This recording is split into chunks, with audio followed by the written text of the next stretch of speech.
Clear ছাড়া আপনারা নির্বাচন যাবেন কিনা স্পষ্ট করে বলছেন।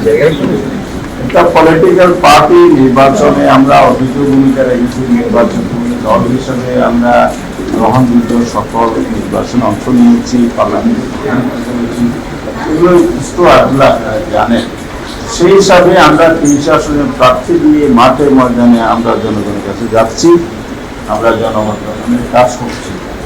একটা পার্টি ইলেকশনের মাঠে থাকা, প্রস্তুতি নেয়া, এটা মিন করে না যে আমি ইলেকশনে না যাওয়ার জন্য, আমি ইলেকশন দেওয়ার জন্য প্রস্তুতি। তাহলে এখানে এই কথা বলার সুযোগ নেই। আবার ক্লিয়ার ছাড়া যাবো কিনা এটা প্রশ্ন আমরা সামনে আনি। এক্সট্রিম মশার কয়েল প্ল্যান্ট ফাইবার দিয়ে তৈরি, তাই সহজে ভাঙে না, সুগন্ধিযুক্ত ও নিরবিচ্ছিন্নভাবে জ্বলে। ডেঙ্গু, চিকুনগুনিয়া বাহি সহ যে কোনো মশার বিরুদ্ধে দেয় এক্সট্রিম সুরক্ষা।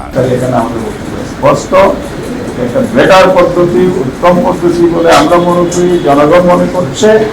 জনগণ চাইলে অবশ্যই সরকারকে মানতে হবে।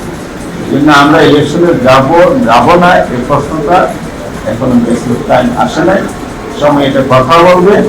আমরা আশাবাদী জায়গা থেকে বলতে পারি, আপনাদেরকে আশ্বস্ত করছি, ইনশাআল্লাহ আমরা জনমত ক্রিয়েট করে জনগণের মত হিসাবে সরকার যেন এটা মেনে নেয়, সেই পর্যায়ে আমরা দাবি দেওয়ার জন্য মাঠে প্রস্তুতিও আমার এই জনমত গঠনের অংশ হিসেবে কাজ করবে। মাঠে ময়দানে আমরা সেটি নিয়ে আমাদের ক্যান্ডিডেট এবং আমাদের ক্যাম্পেইনে যায় এই বক্তব্য